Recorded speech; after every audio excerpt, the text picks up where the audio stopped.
পুরোপুরি চলে যাবে না, কিন্তু তোমার কাজ শেষ হওয়ার আগে আমাকে বলবে।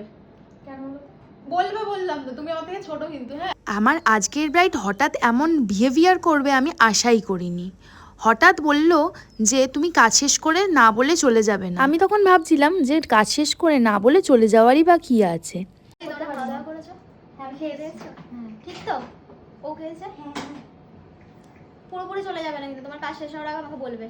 কেন বলবে বললাম তো, তুমি আমার থেকে ছোট কিন্তু। হ্যাঁ, কেন কেন কিছু করবে না।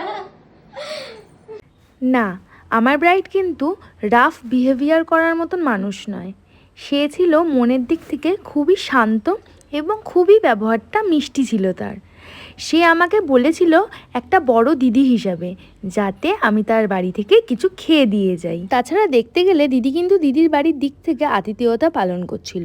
অবশ্যই তো, আমরা যদি আমাদের বাড়িতে কেউ আসে তাকে কি না খাইয়ে ছাড়ি, দিদিও কিন্তু ঠিক সেই কাজটাই করছিল। তাছাড়া দিদি যেদিন থেকে আমাকে বুক করে সেদিন থেকে দিদির সাথে গল্প করতে করতে এত ভালো সম্পর্ক হয়ে গেছিলো আমাদের। আমরা কিন্তু প্রথম দেখায় বুঝতেই পারিনি যে দুজন দুজনকে চিনি না।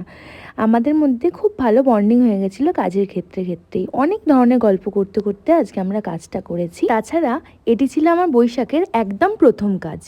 দিদির মেকআপটি ছিল আজকে ওয়াটার রেজিস্ট্যান্ট মেকআপের ওপর, আর আমি তাও পুরোটা শেষ করে যেতে পারিনি আমার সেকেন্ড ব্রাইড থাকার জন্য। আমার যতটা করার ছিল আমি করে গিয়েছিলাম, বাকিটা আমার অ্যাসিস্ট্যান্ট করে দিয়েছিল। দিদির থেকেই শুনে নিই দিদির লুকটা আজকে কেমন লাগলো।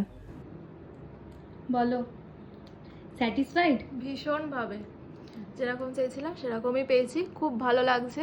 এবার বাকিটা পরে বলে দেবো। আর এটা ছিল দিদির ফাইনাল লুক।